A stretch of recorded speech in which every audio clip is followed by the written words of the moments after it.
මිනිස්සුන්ට පුළුවන් උදේ පාන්දර නැගිටපු ගමන් ගෙදර බොහොම අඩුයි. නැගිටපු ගමන් පුළුවන් තථාගතයන් වහන්සේට බොහොම පුංචි වීදුරුවක් අරගෙන වහන්සේට ඇල්වතුර ටිකක් පූජා කරමු. පින් සිද්ධ වෙනවනේ පින්නතුනි. පින් සිද්ධ වෙන්නේ නැත්නම් පින් සිද්ධ වෙනවා.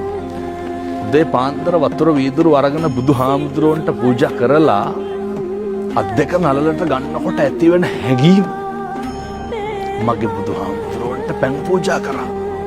මේ ලෝකේ පෞද්ගලික වශයෙන් දන් දීලා ඉහළ මානිසංස ලබන්න පුළුවන් උත්තමයා මගේ තථාගත බුදුරජාණන් වහන්සේ.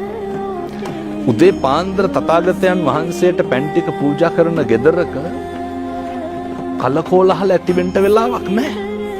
මේවා අපේ තාත්තලා කරන්න ඕන වැඩ. එතකොට තමයි දරුවෝ ඒවා බලන්නේ. එතකොට තමයි මේ ගෙදර පවුලේ තෘප්තිය රඳා පවතින්නේ. ඕක හෙට ඉඳන් කරන්න.